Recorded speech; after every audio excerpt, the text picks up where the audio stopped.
ya estamos un pasito más cerca de la meta, ¿verdad? Solo estamos a la espera de los exámenes finales y si tienen que ir a escuela de vacaciones, pues en diciembre tocará o retrasadas, pero con eso iniciamos.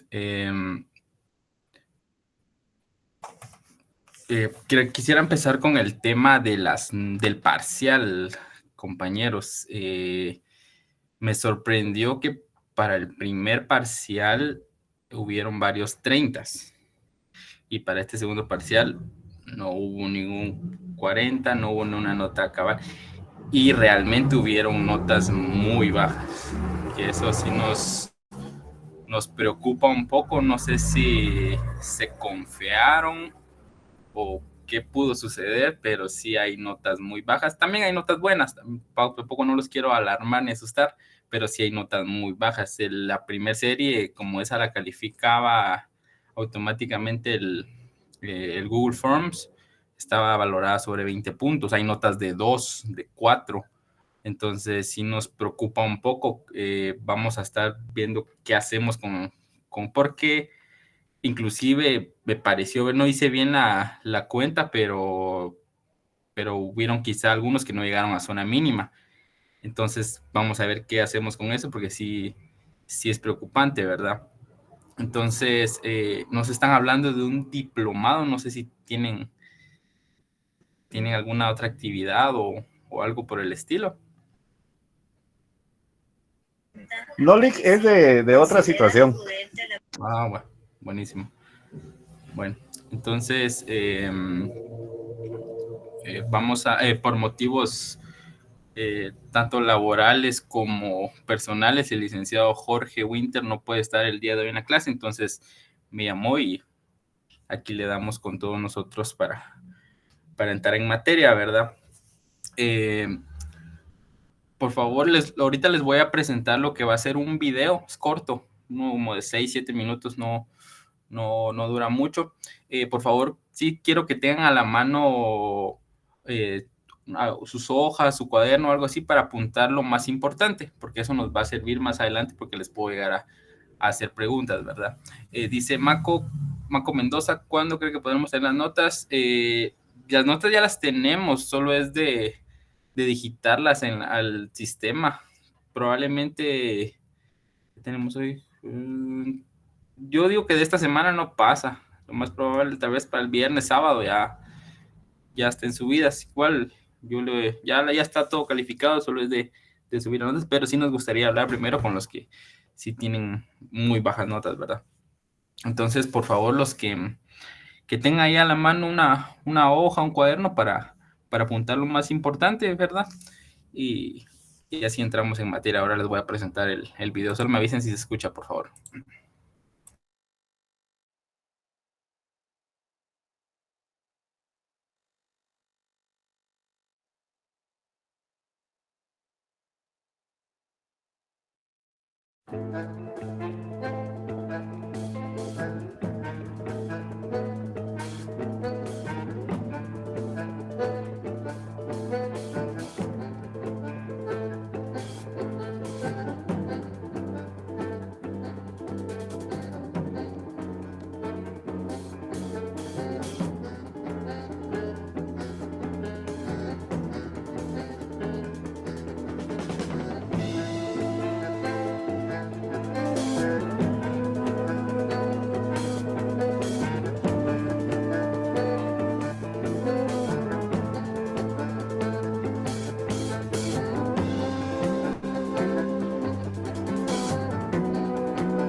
Las primeras décadas del siglo XX encuentra a Guatemala con una población de aproximadamente 3 millones de habitantes, de los cuales el 70% vivía en áreas rurales.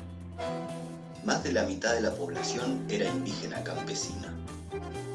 El poder político lo monopolizaba una minoría liberal de la élite, anclada en el mundo rural que fundaba su poder en la raza, la riqueza, el parentesco y en la exclusión de las mayorías.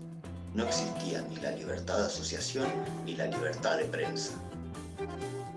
En octubre de 1944, un movimiento cívico compuesto por estudiantes, maestros y trabajadores se articuló con sectores modernistas de las Fuerzas Armadas. El día 20 triunfó la revolución y comenzó una etapa histórica conocida como la Primavera Democrática. Con la revolución se amplió el electorado al establecer el voto secreto y obligatorio masculino para mayores de 18 años alfabetizados y el voto optativo y secreto para las mujeres alfabetizadas. A los varones analfabetos se les otorgó el voto optativo y público. La libertad de prensa fue declarada. Además, se declaró punible todo tipo de discriminación. Se declararon inexpropiables las tierras ejidales y comunitarias. Si bien constituyeron reivindicaciones importantes, quedaba pendiente un pedido de larga data en la sociedad rural, la reforma agraria. El candidato de Unidad Nacional, Coronel Arbenz, pronuncia conceptuoso discurso en el que enfoca realísticamente los múltiples problemas de las comunidades indígenas, de las unidades de producción y de la ciudadanía en general, proponiendo soluciones que tienen por base la reforma agraria democrática como fuente de prosperidad y bienestar para todos los guatemaltecos. Un campesino del departamento del Quiché traduce el discurso del candidato a la lengua quiché a los campesinos que desde lejanos rincones llegaron para tomar parte entusiasta en la 11ª concentración de la Alianza Popular Arbencista. En las elecciones de 1950, Jacobo Arbenz, uno de los militares protagonistas de la Revolución de Octubre, resultó electo presidente con el 68% de los votos. Durante su mandato se llevó a cabo la reforma agraria. El decreto 900 estipulaba que toda tierra no cultivada de fincas particulares de más de 672 acres sería expropiada, así como la tierra ociosa de fincas de 224 a 672 acres, siempre y cuando menos de 2/3 estuvieran cultivados. También se estipulaba la parcelación total de las fincas estatales. Mientras las fincas particulares serían dadas en particular o arriendo vitalicio, las estatales solo serían dadas bajo el sistema de arriendo. El objetivo era evitar que los viejos terratenientes recuperaran las parcelas distribuidas a los campesinos. Los beneficiarios fueron dotados también de semillas, ganado y herramientas para la producción, así como acceso al crédito. La reforma se llevó a cabo a través de los comités agrarios locales. En ellos, los campesinos peticionaban las tierras y eran los comités los encargados de fallar en los litigios. La reforma buscaba generar nuevas relaciones de producción, dejando en el pasado las prácticas tradicionales en las cuales trabajadores sin tierra sufrían del trabajo forzoso y casi gratuito. La entrega de tierras y los aumentos salariales ampliarían el poder de compra de los campesinos y se emplearía el mercado interno. Al mismo tiempo, se avanzaba sobre el latifundio y la propiedad tradicional, los cuales eran percibidos como la causa del atraso y las injusticias sociales. Un proyecto nacionalista y una profunda reforma agraria en un país como Guatemala, en el cual la United Fruit Company controlaba estancias y los medios de transporte, no podía evitar chocar contra los intereses de esta compañía. En un contexto marcado por la Guerra Fría, la reacción prendió en Occidente. La CIA prestó apoyo a la vieja oligarquía para recomponer el sistema de dominación prerrevolucionario, orquestando y financiando el golpe de Estado que el 27 de junio de 1954 derrocó a Jacobo Arbenz y puso fin a la Primavera Nacional Reformista. Acusado de comunista, Jacobo Arbenz se defendió diciendo que la reforma agraria había sido el pilar de su campaña. ¿Qué alcance tuvo el decreto 900? Entre 100.000 y 138.000 familias campesinas fueron beneficiadas con tierras. Estamos hablando de entre el 30 y 40% de los trabajadores que no las poseían. Casi 884.000 hectáreas fueron transferidas. Las haciendas afectadas fueron más de 1.000. Tuvieron que pasar 26 años y 7 gobiernos para igualar la cantidad de tierras distribuidas durante los 18 meses en que Jacobo Arbenz ocupó la presidencia. Tras el golpe de Estado, la ley de reforma agraria fue anulada. Más de la mitad de las hectáreas expropiadas fueron devueltas a sus antiguos propietarios. La contrarreforma se firmó sobre la sangre de muchos beneficiarios. Entre 2.000 y 5.000 campesinos fueron ejecutados. El proceso nacional reformista, abierto en Guatemala en 1944 y profundizado en 1952 con la reforma agraria, junto con la Revolución Cubana en 1959, devinieron en parteaguas en la historia de América Latina. La intervención de Estados Unidos en el derrocamiento de Jacobo Arbenz constituye el primer caso en el cual Norteamérica avanzó sobre la autodeterminación de los países de la región, argumentando la defensa del occidente cristiano y democrático frente a la amenaza comunista. Este es el preludio de lo que se repetirá en las décadas siguientes en los países de América Latina y que tendrá como protagonistas a las Fuerzas Armadas de la región, que dotadas de la doctrina de la seguridad nacional, llevarán a cabo las más crueles violaciones a los derechos humanos y que en el caso particular de Guatemala constituyó un genocidio.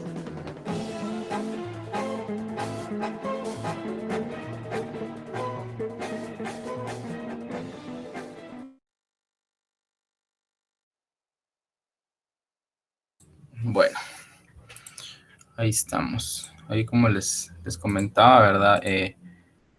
Tienen ahí sus apuntes, lo más importante para lo que ustedes creían que es.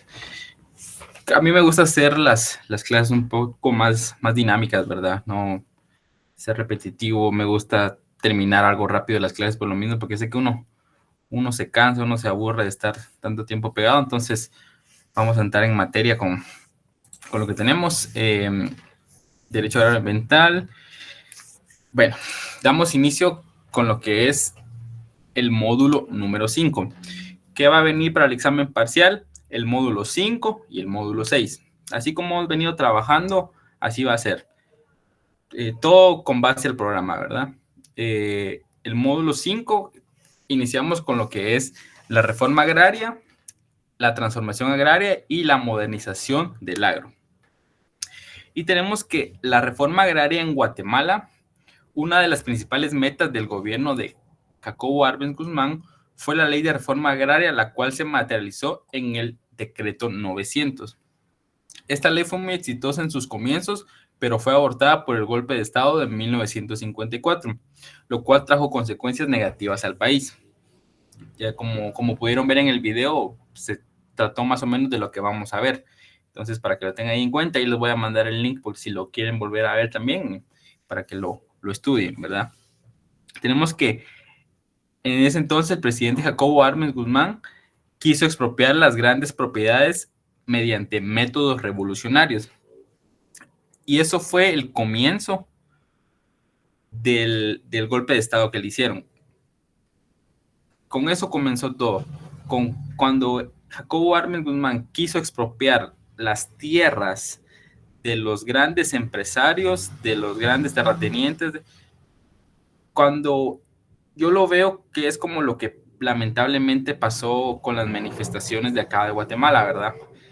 Como negaron la libre locomoción, no sé si vieron esos videos lamentables, por cierto, de Malacatán, que como ellos ya no pudieron, no sé a qué se dedicaban esas personas, no sé qué pasó, pero si uno afecta la cartera de los grandes empresarios, de los grandes, nada bueno sucede. Y yo lo primero que pensé fue en eso cuando vi esos lamentables videos, ¿verdad? De Malacatán, que no sé hasta el momento cuántos fallecieron, tenía en cuenta que había visto que habían fallecido 2 personas, si no estoy mal, ustedes estarán más enterados, pero tiene mucho que ver así fue como inició el golpe de Estado que le hicieron a Jacobo Arbenz Guzmán, ¿verdad?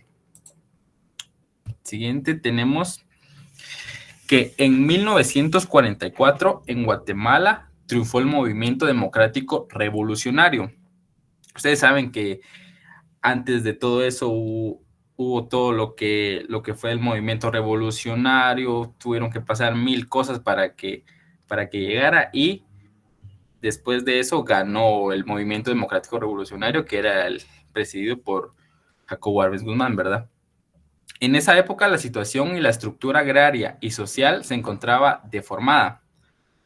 Tenían apenas 22 fincas de más de 8.960 hectáreas y poseían el 13% de la superficie total, siendo además las mejores tierras. Imagínense la cantidad de hectáreas de tierra que tenían en ese entonces. Únicamente 22 fincas eran contados ahí sí que los dueños de Guatemala en ese entonces, ¿verdad? Entonces Jacobo Arbenz lo que quería era dar pedazos de tierra para que se trabajaran y que el trabajo fuera aquí en Guatemala y fuera ambos. Porque más adelante lo vamos a ver y lo vimos en el video, tiene mucho que ver la United Fruit Company. Y esto demostraba que solo un minúsculo y privilegiado círculo de terratenientes que constituían el 0.32% de todos los propietarios poseían casi la mitad de todas las tierras cultivables del país, ¿verdad? Y dentro de la última categoría estaban las tierras de la United Fruit Company, y sus siglas es la UFCO. Esas estaban en Izabal y en Escuintla, y de las cuales grandes extensiones permanecían ociosas, o sea que no estaban en funcionamiento, no las estaban ocupando, solo las tenían. Y con la ley del arrendamiento forzado, que es el decreto 712, que fue en el año 1949, este decreto obligaba a los propietarios que hubiesen dado parcelas en arrendamiento durante los últimos 4 años a seguir arrendándolas por otros 2 años más, y exigía a los terratenientes arrendar sus tierras ociosas y no podían cobrar más del 5% del valor de la cosecha que ésta obtuviera. Luego, creo que es el decreto más famoso, el que todos sabemos de qué, y les dejamos una tarea al respecto de eso, el decreto 900, que fue en 1952. La ley de reforma agraria se planteaba erradicar la propiedad feudal en el campo y eliminar las relaciones de explotación en todas sus formas. Esta pretendía evitar que hubiera una relación de latifundio, la cual se había hecho común a partir de la ley de redención de censos de 1877. Esta ley fue aprobada en el gobierno de Justo Rufino Barrios. Y también pretendía permitir a los campesinos tener tierra para trabajarlas y darle la oportunidad de más ingresos. Como les decía, ellos tenían una cantidad de tierra que ni ellos mismos podían trabajar, solo las tenían ahí, pero como eran los dueños no querían hacer nada con esas tierras. ¿Y qué quería Jacobo Arbenz con ese decreto? Dársela a los campesinos para que los propios campesinos pudieran generar ingresos, trabajarlas. Ahí sí que aprovechar la tierra, ¿verdad? Vamos. Y tenemos que la reforma agraria causó numerosos cambios en Guatemala, ya que muchos campesinos fueron beneficiados de la reforma a costa de los dueños de las tierras ociosas. Pero por el impacto en las tierras de la United Fruit Company en 1954, la oposición encontró el patrocinador que necesitaba para obligar al presidente Arbenz a renunciar de la presidencia. ¿Y quiénes fueron? Fueron la CIA, fue Estados Unidos. Como lo vimos bien en el video también, al final hablaba de eso, que Estados Unidos ha incurrido en casi todos los países de América Latina, si no es que en todos, porque en base a lo que ellos prefieren o a lo que ellos les interesa, a sus intereses, ¿verdad? Y la CIA, de que varios funcionarios tenían fuertes intereses en la United Fruit Company o en el Departamento de Estado estadounidense. Y esta organizó el plan Operación PB Success, que terminó con la invasión liderada por el coronel Carlos Castillo Armas, quien derogó la ley de reforma agraria y restauró las tierras a los propietarios que la habían obtenido durante los gobiernos liberales que se iniciaron en 1871, empezando por la UFCO. En su momento a Jacobo Arbenz Guzmán se le tachaba demasiado de comunista, de socialista. De ahí se agarró la CIA, o de ahí se agarró el Departamento de Estados Unidos para para adentrarse en la ciudad de Guatemala, para adentrarse en Guatemala, porque en ese momento, actualmente hay varios países que tienen ese régimen comunista, socialista, pero en ese momento era ahí sí que un pecado que hubiera tal cosa, ¿verdad? Y en Guatemala, y bueno, ya se empezaba en Cuba, Venezuela, ya habían como unos acercamientos, pero ellos, por los beneficios que le daba Guatemala a Estados Unidos, no podían permitir que eso sucediera. No sabemos cómo nos hubiera ido, no sabemos cómo estaríamos ahora si hubieran dejado terminar a Jacobo Arbenz Guzmán. No sabemos si para bien o para mal, no sabemos, pero tuvo un gran impacto en lo que fue el derecho agrario, que prácticamente del decreto 900, por eso es que estudiamos a grandes rasgos lo que es el curso de derecho agrario y todo por las plantaciones y todo lo que tiene que ver, ¿verdad? Avanzamos y tenemos que en marzo de 1953, Jacobo Arbenz ratificó la expropiación de 234,000 acres de tierra ociosa de la frutera en su plantación de 295,000 acres en Tiquizate. Y fue en febrero de 1954 cuando la UFCO perdió 173,000 acres ociosos de sus plantaciones en bananera basado en el valor reportado al fisco, y que el gobierno de Guatemala compensó a la frutera con el pago de 1,185 millones de dólares, que fue el valor reportado el 10 de mayo de 1952. La UFCO protestó y con el apoyo del Departamento de Estados Unidos reclamó el pago de valor real, que era de 19.35 millones de dólares. Tenemos que la reforma agraria de la Revolución de Octubre tiene por objeto liquidar la propiedad feudal en el campo y las relaciones de producción que las origina para desarrollar la forma de explotación y métodos capitalistas para producción en la agricultura y preparar el camino para la industrialización de Guatemala. Ahí va una pregunta de exámenes. ¿Cuál es el objeto de la reforma agraria? Lo tienen, apúntenlo. Les voy a dar ahí tiempito para que lo apunten en sus cuadernos. Y de una vez les voy a enviar lo que es la asistencia. Aprovechando ahorita que se los mando. Acá está. Ahí les compartí la asistencia. El tema, permítanme, se lo voy a regresar una diapositiva. El tema que sea reforma agraria y transformación agraria, por favor. Aquí estamos. Ahí les voy a dar un minutito para que marquen asistencia.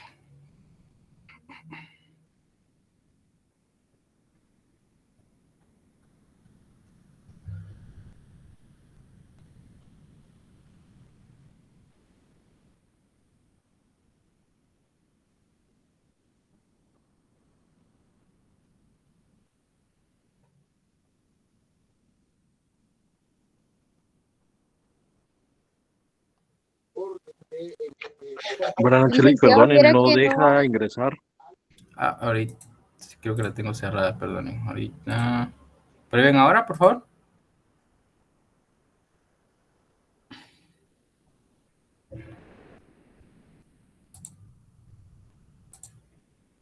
Ya, a ver. Denle ahí. ¿Qué colocamos de tema, licenciado? Sí, el tema es reforma agraria y transformación agraria, por favor. Y se los voy a poner.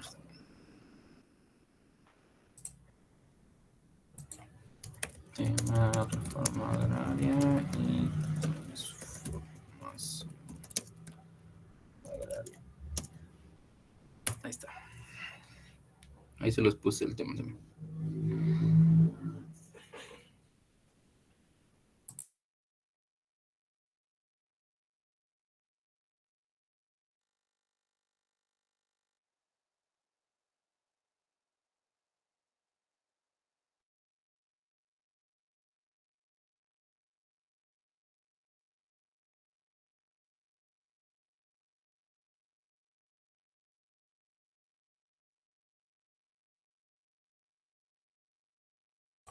Bueno, entonces avanzamos, ya nos quedan poquitas diapositivas, como 2 o 3.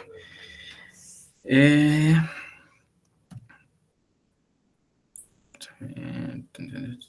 está, ahí les dejé lo que es una pregunta de examen, el objeto de la reforma agraria.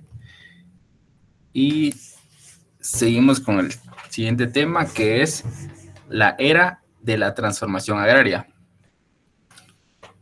Tenemos que con la aprobación de la Ley de Transformación Agraria, que fue dada en 1962, que llevaba el decreto 1951, y la creación del Instituto Nacional de Transformación Agraria, se impulsó una vigorosa política que facilitó acceso a tierras a miles de familias de regiones de la costa sur, oriente y norte del país, y en las selvas peteneras, ubicándolas en la franja transversal del norte en Alta Verapaz, en la selva del norte del Quiché.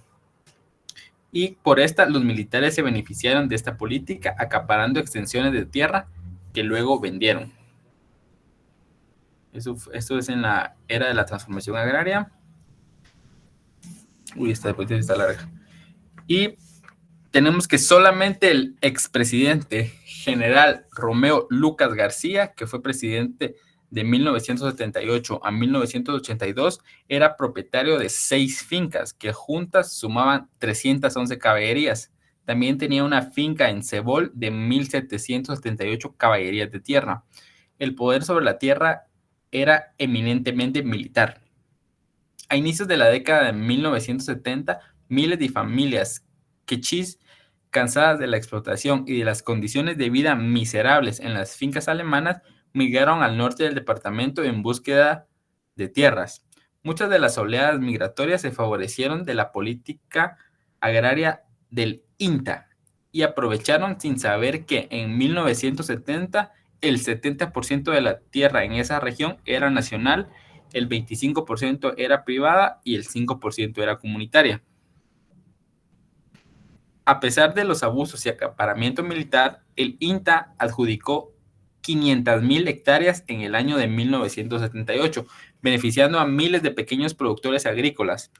Y la forma jurídica adecuada para ello se encontró en la copropiedad, como un sistema de dotación de tierras en patrimonio agrario colectivo, las cuales implicaban una serie de obligaciones para las familias beneficiadas. Aquí hay otra posible pregunta de examen, que cómo estaban divididas las tierras en 1970. Respuesta: 70% de la tierra era nacional, 25% era privada y 5% era comunitaria, para que lo tengamos en cuenta, ¿verdad? Y solo quiero ver. Y tenemos que la Ley de Transformación Agraria, fue promulgada en 1962 por medio del decreto 1551, y con este decreto se institucionalizó la política sobre tierra, la cual estaba orientada a la colonización de tierras nacionales, así como la privatización de baldíos. Esto significaba una política de no afectación del sistema de tenencia de las tierras y por tanto garantizar la concentración de las mismas en pocas manos. Durante este periodo se desarrollaron los programas de colonización y el otorgamiento de tierras en Petén, o sea, en el norte del país. Y esto señala que los impactos ambientales sobre una región con vocación forestal fueron cuantiosos, principalmente por el desarrollo de todas las actividades agrícolas. Y después de aprobada la Ley de Transformación Agraria, para su cumplimiento se creó el Instituto de Transformación Agraria, INTA. Posible pregunta de examen: ¿qué significa INTA o cuáles son las siglas INTA? Instituto de Transformación Agraria. Que se ocupó de la política de entrega de tierras, y la forma de repartirlas fue a través de parcelas pequeñas. Estas tierras estaban ubicadas en áreas de baja productividad o completamente improductivas. En conclusión, la transformación agraria y la reforma agraria se refieren al mismo fenómeno, pero una es más amplia que la otra. Es decir, toda reforma agraria es una transformación agraria, pero no toda transformación agraria es una reforma agraria, ya que la reforma agraria se aplica en un periodo relativamente corto, que es de 5 años, y una transformación agraria puede durar decenas de años. Otra posible pregunta de examen: ¿cuánto tiempo dura una transformación agraria? ¿O cuánto tiempo puede durar una transformación agraria? puede durar decenas de años. ¿O cuánto tiempo se aplica a la reforma agraria? 5 años. Y solo déjenme ver. No sé si seguimos con... Solo tenemos esta. Entonces, tenemos que... Ya solo nos quedan 2 diapositivas. El concepto de modernización agraria se refiere al conjunto de transformaciones provocadas por la introducción de factores de producción no disponibles hasta ese momento, que provocan un crecimiento relevante de la eficacia productiva. Y yo creo que lo vamos a dejar hasta acá, porque ya lo otro es ingresar al tema de modernización agraria, entonces lo vamos a ver más con un poquito más de calma el día de mañana. Vamos bien de tiempo. Hasta aquí nos quedamos. Espero que hayan llenado la asistencia, y ahí les voy a compartir el link del video también para que lo vean y tengan ahí sus apuntes. Si no es mañana, seguramente vamos a hacer preguntas del video, ¿verdad? Sería todo. Cualquier cosa me cuentan. Lick, ¿será que fuera tan amable, buenas noches, fuera tan amable de poner las 2 diapositivas anteriores, por favor? Claro que sí, con mucho gusto. Gracias.